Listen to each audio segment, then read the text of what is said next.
dates back to 1541, when the city was founded by Pedro de Valdivia. It was the core of the city's layout during the Spanish colonial period, which lasted for approximately 300 years.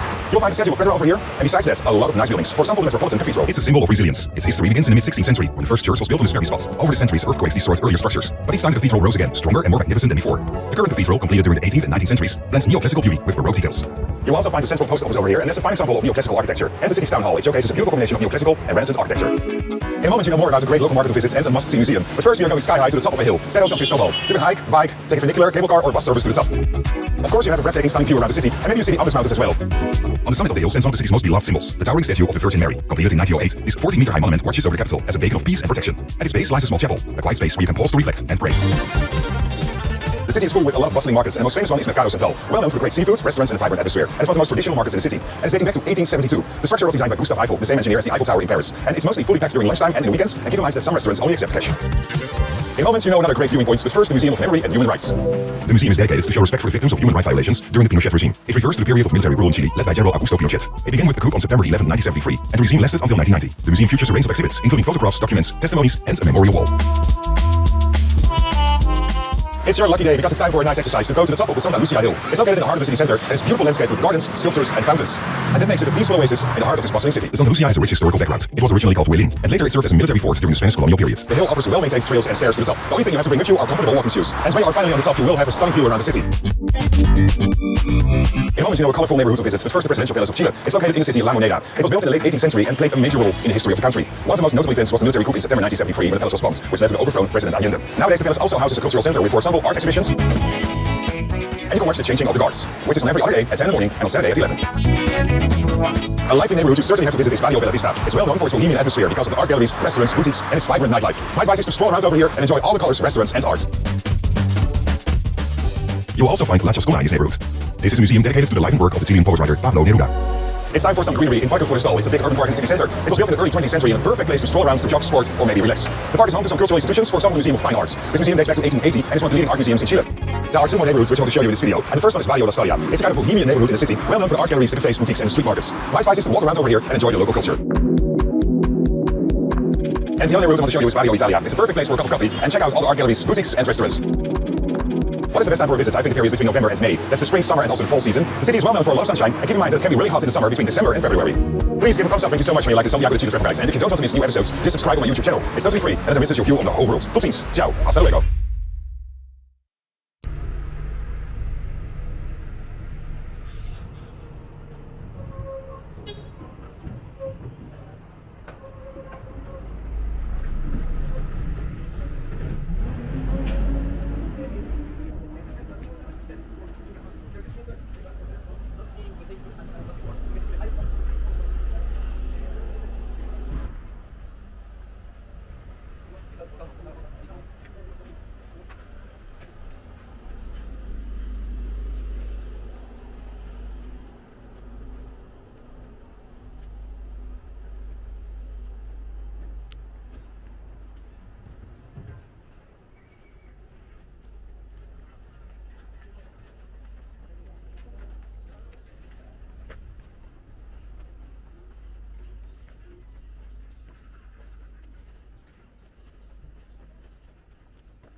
Sí, ahí eso. Ya.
Oh, ya. Ya?